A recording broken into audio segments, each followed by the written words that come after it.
If the self-proclaimed values voters are serious about splitting from a Republican nominee who does not conform to their values, Rudy Giuliani is in trouble, and so are the Republicans. A straw poll in their summit showed him in 8th place.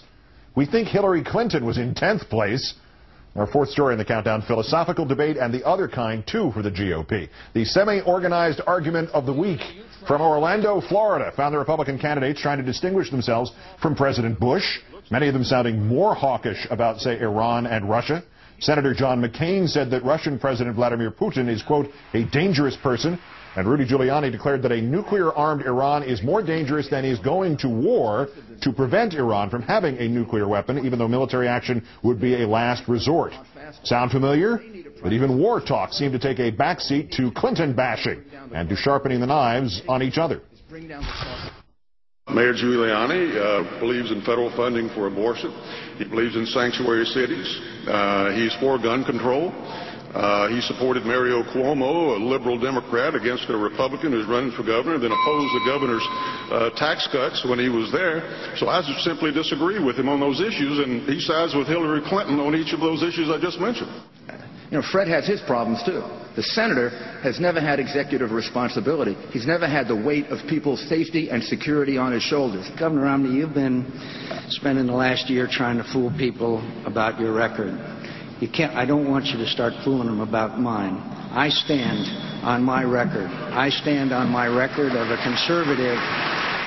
And the choice of the Our Values or No Values Voters Summit in the straw poll that included online voting, the results far from definitive. Governors Romney and Huckabee tying, each with about 27%, although among those who actually attended the summit, Huckabee was the clear favorite. Let's call in Congressional Quarterly columnist, MSNBC analyst Craig Crawford. Craig, good evening. Hi there. Let's dispense first with the straw poll that was the culmination of the VVS, the Values Voters Summit, of which Tony Perkins of the Family Research Council basically served as dad-in-chief. Romney and Huckabee, the former Senator Fred Thompson in 4th. Mr. Giuliani, Senator McCain, strong showing from Ron Paul. Where stands this influence grab or third-party option or whatever it's supposed to be on the part of these far right of the far rights? Well, what I heard at that summit, Keith, was not much enthusiasm for the third-party effort. I think that's a trial balloon that has run aground. That doesn't mean that there are any candidates that these voters have really rallied around yet. Giuliani certainly had a poor showing there. The only reason he went to that event, by the way, was after that threat of the third-party candidacy. He said he would go, but he got so few votes there, Keith, that I think maybe it was just his staff that was casting votes for him.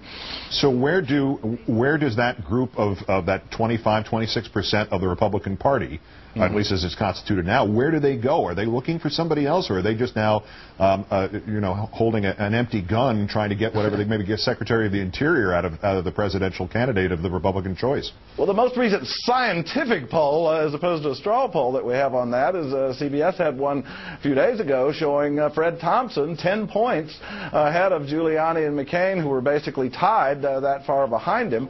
I think there is a difference between what sort of the rank-and-file grassroots voters among evangelicals might think. Maybe they're fans of law and order, I don't know, and what a lot of the leaders of the group who are less than impressed with his campaigning skills so far. But given all the baggage that the other candidates have with these voters, Fred Thompson would be my pick as the one that might have a shot at pulling them together.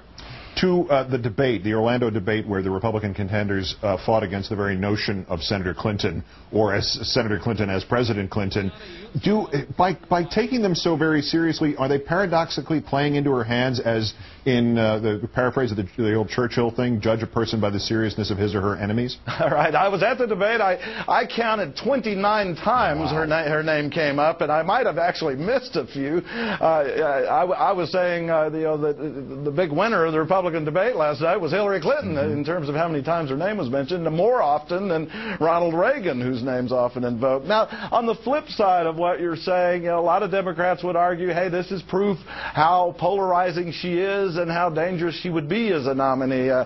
Sort of to support that, I would say from what I heard from all these Republicans at this debate, before and after talking, I didn't find a single one who didn't think she would be the nominee.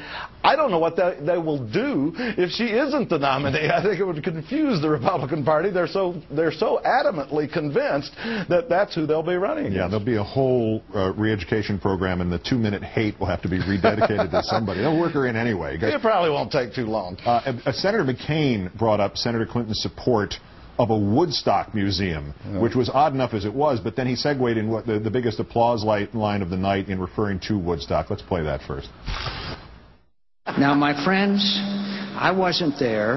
I'm sure it was a cultural and pharmaceutical event. I was tied up at the time.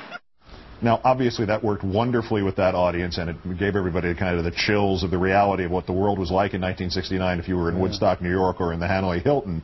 But did Senator McCain get anywhere in terms of reclaiming support from primary voters? Because he finished behind Giuliani among these values voters. Well, that reference to his POW days struck me and others recently in his campaigns, even in one of his ads, is very different from when he ran in 2000, Keith, when he was rather pious about that and wouldn't talk about it, left it to others, even joked about the reason he was a prisoner of war is because he was such a lousy pilot and crashed in those days. Now he seems a little more willing to bring it up. But I'll tell you, I don't think McCain's going to be able to get closure with these Republican primary voters after talking to so many last night who really haven't forgotten. You know, real elephants aren't the only ones with long memories, and he has been on the wrong side of the issues, most recently immigration, with a lot of these voters, and this is a problem for him.